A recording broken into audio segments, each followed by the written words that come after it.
Hello guys, मैं हूं Abiha इंतखाब। Abiha classes सफलता की सोच में आपका स्वागत है। आज का वीडियो बहुत ही इंपॉर्टेंट है भूगोल की दृष्टि से, ज्योग्राफी की दृष्टि से, क्योंकि आज हम बात करेंगे प्रक्षेप की। प्रक्षेप से पहले हम बात करेंगे मानचित्र, फिर हम मापक की बात करेंगे, अक्षांश और देशांतर रेखाओं की, और फिर हम आएंगे प्रक्षेप पे। तो आज का वीडियो काफ़ी ज़्यादा इंपॉर्टेंट है आप लोगों के लिए, तो इसलिए इस वीडियो को ज़्यादा से ज़्यादा शेयर कीजिए और लास्ट तक बने रहिए। ठीक है, तो चलिए वीडियो स्टार्ट करते हैं। वीडियो स्टार्ट करने से पहले मैं बता दूं कि अगर आप नए हैं तो चैनल को प्लीज सब्सक्राइब कर लीजिए, वीडियो को लाइक करिए और दोस्तों को जरूर शेयर कीजिए। ठीक है, और जो भी प्रॉब्लम है वो कमेंट करके बताइए। तो वीडियो आज का स्टार्ट करते हैं लेक्चर। पहले देखिए, हम प्रक्षेप पढ़ेंगे आज। हम क्या पढ़ेंगे आज? प्रक्षेप पढ़ेंगे। लेकिन प्रक्षेप से पहले हमें कुछ चीजें जानना बहुत जरूरी है। तो हम पहले मानचित्र जानेंगे। ठीक है, मानचित्र के बाद हम मापक पे बात करेंगे। देखिए, हम बताते हैं कि हम किन किन चीजों पे बात करेंगे। पहले हम मानचित्र पे बात करेंगे, मानचित्र के बाद हम मापक पे बात करेंगे। ठीक है, मापक के बाद हम अक्षांश तथा देशांतर रेखा पे बात करेंगे और फिर हम प्रक्षेप पे बात करेंगे। ठीक है, क्योंकि जब तक आपको ये चीजें नहीं पता होंगी आप इसको समझ नहीं सकते। ठीक है, क्योंकि जब तक हमें हल्दी, नमक और दालों का पता नहीं होगा, हम दाल कैसे बनाएंगे? ठीक, तो प्रक्षेप हम नहीं पढ़ सकते जब तक हमें मानचित्र, मापक और अक्षांश और देशांतर रेखाओं का ज्ञान नहीं है। तो एक एक पे बात करते हैं। चलिए, पहले हम बात कर लेते हैं मानचित्र क्या है। मानचित्र यानी मैप, मानचित्र यानी कि मैप। अब मैप शब्द की उत्पत्ति कैसे हुई? इसकी उत्पत्ति मप्पा नामक एक वर्ड से हुई है। मप्पा का अर्थ होता है कपड़े का टुकड़ा, या आप उसे रुमाल भी बोल सकते हैं, रुमाल या कपड़े का टुकड़ा। इस पे एक नक्शा बनाया गया था, उसी को मैप नाम दे दिया गया, मानचित्र। अब ये तो हमने नाम का जैसे आप बोल सकते हो तोड़ के बता दिया कि इसका अर्थ क्या होता है। अब हम बात कर लेते हैं कि मानचित्र होता क्या है।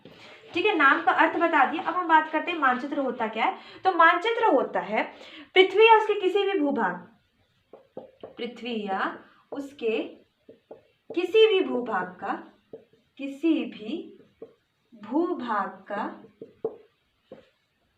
समान अनुपात में प्रदर्शन, अनुपात में, देखिए मैं किताबी लैंग्वेज बता रही हूँ, उसको समझाऊंगी भी अभी आपको। समान अनुपात में प्रदर्शन मानचित्र कहलाता है। ठीक है, मानचित्र कहलाता है। देखिए, आपने देखा होगा वर्ल्ड का मैप अलग होता है, हर कंट्रीज के मैप अलग होते हैं। किसी जगह आप जाते हैं तो स्टेट्स के मैप अलग होते हैं, शहरों के मैप अलग होते हैं। तो पृथ्वी या उसके किसी भी भूभाग, यानी पूरी पृथ्वी, वर्ल्ड के मैप की अगर हम बात करते हैं, या उसके किसी भी भूभाग का, तो आज जहाँ पे मैं खड़ी हूँ ये भी तो पृथ्वी का भूभाग है। आप जहाँ पे बैठे हैं या जैसे भी आप जिस चीज़ पे भी बैठे होंगे, टेबल पे, कुर्सी पे, तो उसके नीचे जमीन तो होगी ही ना। तो उसके नीचे जो जमीन होगी वही जमीन क्या है? पृथ्वी है, उसके किसी भी भूभाग का। तो हर किसी भूभाग का पृथ्वी का जो है उसका मानचित्र बनाया जा सकता है। उसका सामान्य अनुपात में प्रदर्शन जो होता है यही मानचित्र होता है। सामान्य अनुपात में प्रदर्शन मतलब जितनी बाउंड्री खींची गई इसी बाउंड्री का एक मैप बना दिया जाता है। जैसे ये एक रूम का मैप है। ठीक है, इधर सोफा रखा है, इधर टेबल्स हैं, इधर बेड है, और इधर आप देख सकते हैं जैसे कि आने वाला एक दरवाज़ा है खुलने वाला, तो इधर खिड़कियां हैं, इधर आप जैसे कि रोशनदान है। तो ये सब चीज़ें जैसे कि हैं, तो ये एक कमरे का मैप बन गया। ठीक है, पृथ्वी है उसके किसी भी भूभाग का। ठीक, तो अगर हम पृथ्वी की बात करते हैं उसके किसी भूभाग का समान अनुपात में प्रदर्शन, मतलब जितना दिया था उस हिसाब से हमने प्रदर्शित कर दिया, यही क्या कहलाया? मानचित्र कहलाया। यही क्या कहलाया? मानचित्र कहलाया। ठीक है, तो मानचित्र क्या है? पृथ्वी और उसके किसी भी भूभाग का समान अनुपात में प्रदर्शन मानचित्र कहलाता है। अगर आप इसको नोट करना चाहते हैं तो नोट भी कर लीजिए, और मैंने किताबी लैंग्वेज के साथ एकदम आसानी भाषा में भी आपको समझा दिया। चलिए, आपका मानचित्र का डाउट क्लियर हो गया। अब हम बात करेंगे मापक की, ये भी बहुत महत्वपूर्ण है मानचित्र में। ठीक है, मापक की बात करेंगे, मानचित्र के बाद हम बात करेंगे मापक की। देखिए, पृथ्वी बहुत बड़ी है। ठीक है, पृथ्वी क्या है? काफी बड़ी है, बहुत बड़ी पृथ्वी है। अब इतनी बड़ी पृथ्वी का मैप बनाने के लिए हमें क्या चाहिए? इतनी बड़ी पृथ्वी का मैप बनाने के लिए हमें इतना बड़ा कागज चाहिए। ठीक है, पृथ्वी का नक्शा या मानचित्र बनाने के लिए हमें क्या चाहिए? बहुत उतना बड़ा मैप चाहिए, इतना बड़ा मैप हमें पूरी पृथ्वी के बराबर का कागज मिलेगा तभी तो हम उस पर नक्शा बना सकते हैं, पूरी पृथ्वी के बराबर का एक कपड़े का टुकड़ा मिलेगा तभी उस पर हम नक्शा बना सकते हैं, तो ऐसा तो नहीं है। ठीक है, हमें मैप बनाना होता है या किसी भी जगह का हम बात करते हैं, यानी जैसे कि मैं भारत का मैप बनाना चाहती हूँ तो क्या मैं भारत के बराबर के कागज लेके आऊँ उस पर मैं मैप बनाऊँ? ऐसा नहीं हो सकता ना, ये इम्पॉसिबल है, बहुत मुश्किल है, हो ही नहीं सकता ऐसे मैप ड्रॉ। ठीक है, तो इसके लिए हम क्या करते हैं, पृथ्वी की दूरी, अब हम बात करते हैं डेफिनेशन, वर्ड डेफिनेशन के साथ। देखिए मापक की हम बात करते हैं तो पृथ्वी की वास्तविक दूरी को, वास्तविक दूरी को, पृथ्वी की वास्तविक दूरी को कागज पर प्रदर्शित करने की प्रक्रिया या क्रिया, जो भी आप बोल सकते हो, किसकी सहायता से होती है? मापक की सहायता से होती है, मापक की सहायता से होती है, मापक स्केल जिसे आप बोल सकते हो। ठीक है, मापक स्केल, मापक भी कई प्रकार के होते हैं, लेकिन अभी हम सिर्फ प्रक्षेप पे आ रहे हैं तो हम सिर्फ मापक में जितना बेसिक है उतना पढ़ाते हुए चलेंगे। जब मैं मापक पे डिटेल में वीडियो बनाऊंगी तो उसमें मैं बात करूंगी कि कितने प्रकार के होते हैं, हर पे मैं चर्चा करूंगी, लेकिन अभी हम सिर्फ मापक पढ़ा के, क्योंकि मुझे प्रक्षेप पे आना है, मुझे आपको प्रक्षेप पढ़ाना है, तो इसलिए मैंने मापक का बस बेसिक आपको बता दिया कि पृथ्वी की वास्तविक दूरी को कागज पर प्रदर्शित करने की प्रक्रिया मापक कहलाती है। देखिए जैसे कि मैंने अभी बता दिया कि पृथ्वी बहुत बड़ी है या किसी भी जगह भारत का नक्शा बनाना चाहते हैं तो क्या भारत के बराबर का कागज ला सकते हैं? नहीं, इतना बड़ा कागज नहीं आ सकता। तो हम क्या करते हैं, देखिए जैसे कि ये एक मैप है, ठीक है, ये एक असली मैप है, असली में मतलब वो जगह है जिस जगह का मैप बनाना है। मतलब मान लीजिए कि कोई कॉलेज वगैरह है, इधर लाइब्रेरी है, ये कैंटीन है आपकी, इधर रूम्स हैं, ठीक, क्लासेस हैं, इधर पार्किंग है और ये मेन गेट है उनका। ठीक, तो ये एग्जैक्ट नक्शा है, उनकी जगह है, मतलब नक्शा नहीं बोल सकते, ये एकदम वो जो प्लेस है उस प्लेस में है। तो देखिए यहाँ पे क्या होता है कि ये जो इधर की बाउंड्री है ये 5 किलोमीटर की है, इधर वाली 10 किलोमीटर की है, मतलब किलोमीटर काफ़ी ज़्यादा हो जाएगा, आप मान लीजिए 1 किलोमीटर की है, इधर वाली 2 किलोमीटर की है, ठीक है, इधर वाली भी 2 किलोमीटर की है। ठीक, तो अब इतने बड़े के लिए मैप को हमें कागज बनाने के लिए 2 किलोमीटर लंबा कागज चाहिए, 1 किलोमीटर चौड़ा कागज चाहिए, तो ऐसे नहीं हो पाएगा, ऐसे मैप नहीं बना सकते। हम कागज पे क्या करते हैं, हम जब मैप बनाते हैं ना, तो मैप बनाने के लिए हम क्या दिखा देते हैं कि यहाँ पे हम दिखा देंगे कि 1 किलोमीटर हमारा हो जाएगा बराबर 1 सेंटीमीटर हम ले लेते हैं। ठीक है, 1 किलोमीटर को हम कितना ले लेते हैं, 1 सेंटीमीटर के बराबर से ले लेते हैं, तो हम मैप बना लेते हैं अपना, ये छोटकू सा हमारा मैप बन जाता है हमारे कागज पे। ठीक है, यहाँ पे हम क्या करेंगे, छोटा सा मैप बना लेंगे, क्योंकि देखिए यहाँ पे 1 किलोमीटर है तो उस हिसाब से यहाँ पे हम 1 सेंटीमीटर कर देंगे, और यहाँ पे 2 किलोमीटर है तो यहाँ पे हम 2 सेंटीमीटर कर देंगे, यहाँ पे भी 2 सेंटीमीटर कर देंगे, यहाँ पे भी 1 सेंटीमीटर हम कर देंगे।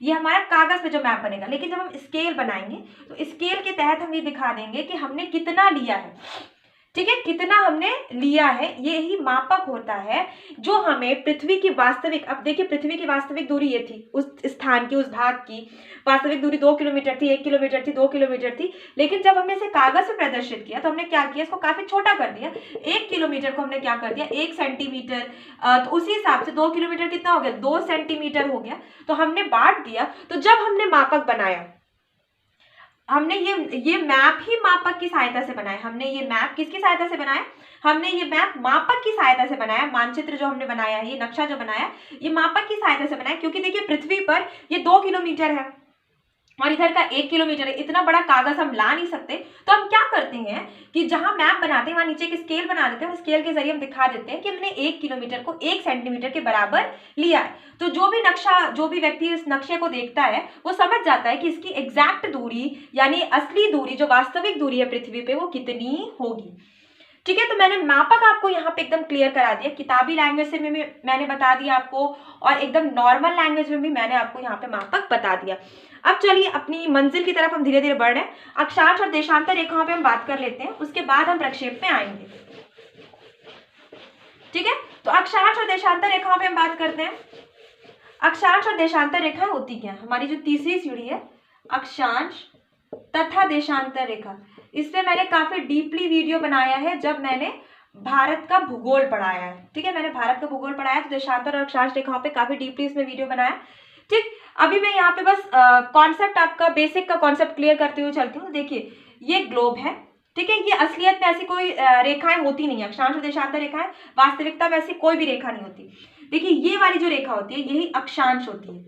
ठीक है, ये टोटल कितनी होती है, 180 होती हैं, 90 उत्तर में 90 दक्षिण में। ठीक, और ये वाली रेखाएं देशांतर होती हैं, सॉरी गलत बन गई, थोड़ी तिरछी होती हैं। देखिए ये ऐसे होती हैं, ध्रुवों के पास काफी सटी हुई होती हैं, और विषुवत रेखा के पास, यानी कि ये जो 0 डिग्री वाली रेखा होती है इसके पास काफी दूर होती है। ये जो 0 डिग्री रेखा ये अक्षांश रेखा ही है। ठीक, अक्षांश रेखाएं 180 होती हैं, 90 आपके उत्तर में होती हैं और 90 आपके दक्षिण में होती हैं, टोटल 180 होती हैं। और देशांतर रेखाएं आपके पूर्व में, पश्चिम में आपकी कितनी होती हैं, पश्चिम में आपके 180 होती हैं और पूर्व में आपके 180 होती हैं। तो टोटल आपका बन जाता है 360, यानी कि देशांतर रेखाएं आपकी 360 होती हैं और अक्षांश रेखाएं आपकी 180 होती हैं।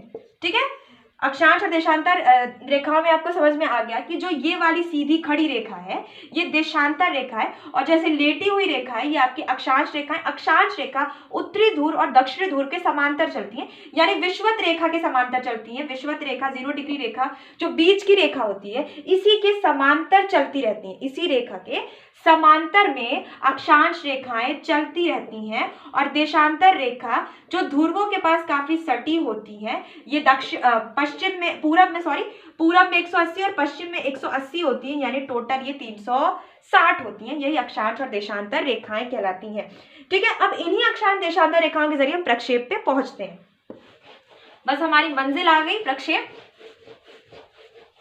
देखिए मंजिल से पहले जो सफर होता है ना उसका मजा भी लेना चाहिए, क्योंकि जब तक सफर इंटरेस्टिंग नहीं होता मंजिल का मजा नहीं आता, मंजिल को हासिल करने का मजा नहीं आता।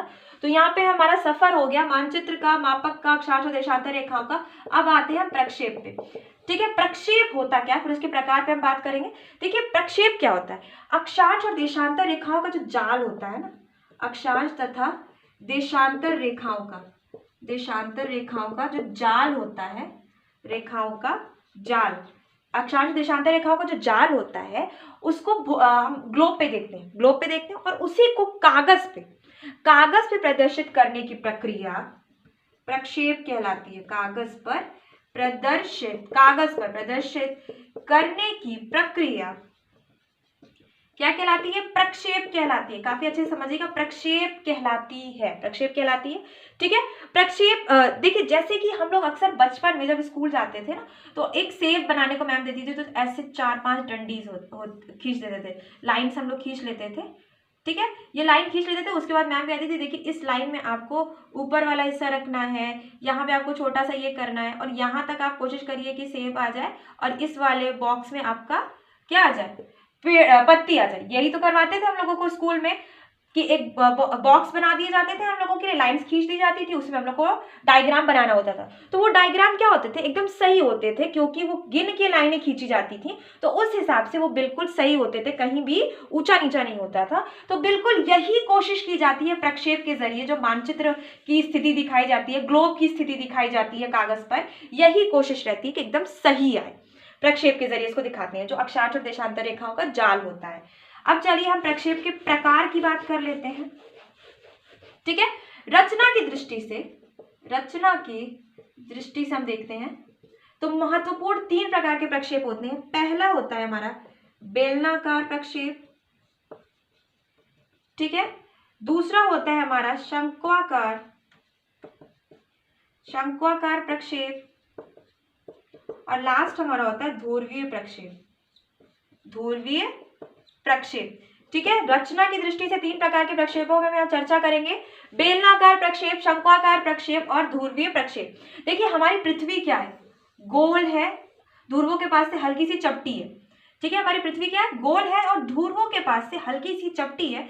तो यहाँ पे देखिए, अगर आपको ग्लोब है, ग्लोब आप देख रहे हैं एकदम गोल है, ग्लोब की स्थिति कागज पे दिखाना काफी मुश्किल हो जाएगा, क्योंकि ग्लोब तो एकदम गोल है, ये जो ग्लोब है ये बिल्कुल एकदम गोल है, तो पृथ्वी की स्थिति, ग्लोब की स्थिति कागज पे दिखाना काफी मुश्किल हो जाएगा। तो क्या किया जाएगा, अब जो बॉल होती है ना, बॉल को कवर करने के लिए, बॉल को कवर करने के लिए हमें क्या करना पड़ता है, जैसे कि एक बॉल है, अब उसके कागज अगर हम चिपकाते हैं तो देखिए उस बॉल को हम इकट्ठा एक कागज से कवर नहीं कर सकते, तो हम क्या करते हैं, पहले सेंटर वाला हिस्सा लेते हैं, एक लंबी पट्टी कागज की फाड़ लेते हैं और फिर सेंटर वाला हिस्सा लेते हैं। क्या करते हैं, सेंटर वाला हिस्सा लपेटते हैं, तो जो पास वाला एरिया है, बॉल के बीच वाला, जो बॉल के बीच की पट्टी है वो कवर हो जाती है। ये किस पे कवर होती है, बेलनाकार प्रक्षेप में। बेलनाकार नाम से समझ में आ रहा है आपको, बेलनाकार है, ठीक है। तो ये सेंटर को कवर करता है, यानी भूमध्य रेखा, 0 डिग्री रेखा, 0 डिग्री रेखा और भूमध्य रेखा के आसपास जितनी भी क्षेत्र आते हैं उनका प्रक्षेप के द्वारा यहाँ पे मानचित्र देखा जा सकता है, स्थिति देखी जा सकती है।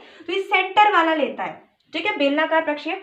ग्लोब की स्थिति में हम देखते हैं, पृथ्वी की स्थिति में, ग्लोब की स्थिति में, तो जो 0 डिग्री रेखा है वहां पे ऐसे गोल सी बॉल होती है, उसको कागज पे अगर हम सटाते हैं, ठीक है, प्रक्षेप के जरिए में प्रक्षेप बनाना होता है, तो हम क्या करते हैं, उसको घुमा के बनाते हैं, तो ऊपर और नीचे, यहाँ और यहाँ पे तो वो नहीं सटेगी, क्योंकि वो कागज सिर्फ सेंटर में ही छुएगा, ठीक है। तो ये सेंटर वाला एरिया जो कवर करता है, यही क्या कहलाता है, बेलनाकार प्रक्षेप। अब देखिए शंक्वाकार प्रक्षेप, नाम से ही आपको समझ में आ रहा है, शंक्वाकार प्रक्षेप ये ऐसे होता है, ठीक है, ये ऐसे एरिया से बनता है, तो ये ऊपर का इतना एरिया कवर कर लेता है। अब जब कोई भी ऐसे त्रिकोण की चीज आप ग्लोब पे रख देंगे, तो यहाँ पे हम क्या देखते हैं कि सेंटर वाला एरिया, यहाँ पे हम देखते हैं बेलनाकार, सेंटर वाला एरिया बेलनाकार प्रक्षेप ने कवर कर लिया, जो भूमध्य रेखा के पास का रहता है ग्लोब का।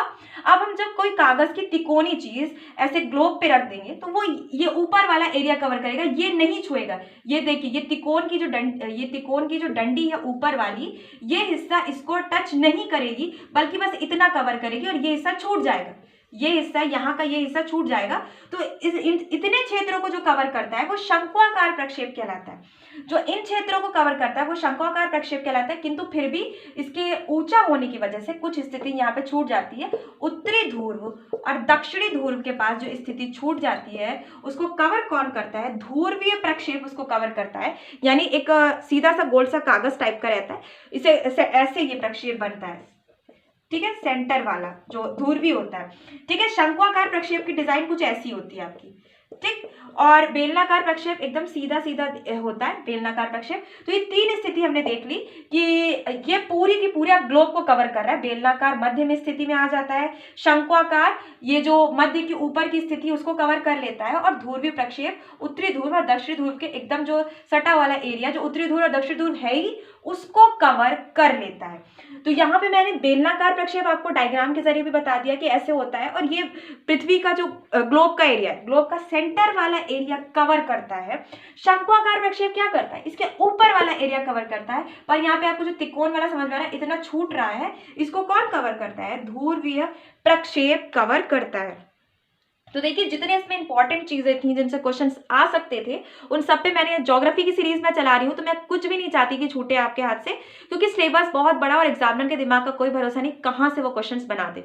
तो मैंने इस सीरीज में भूगोल की मैंने अक्षांश और देशांतर रेखाओं को, जब मैंने भारत का भूगोल पढ़ाया तो काफी डीपली पढ़ाया है। जब मैंने भारत के भूगोल के सामान्य परिचय की बात की थी, उसका पीडीएफ भी मैंने फ्री उसमें दे दिया है, प्लेलिस्ट में आप उसको देख सकते हैं उस वीडियो को मेरे। तो आप भारत का भूगोल अगर आप पढ़ना चाहते हैं तो उसमें सारी की सारी सामान्य जानकारी मौजूद है। मैंने मानचित्र के जरिए मानचित्र बना के पढ़ाया है, पूरा ग्लोब बना के मैंने पढ़ाया है आपको, ठीक है। तो आज का वीडियो बस इतना ही। मैंने मानचित्र पढ़ा दिया, मापक पढ़ा दिया, अक्षांश और देशांतर रेखाएं पढ़ा दी, प्रक्षेप पढ़ा दिया।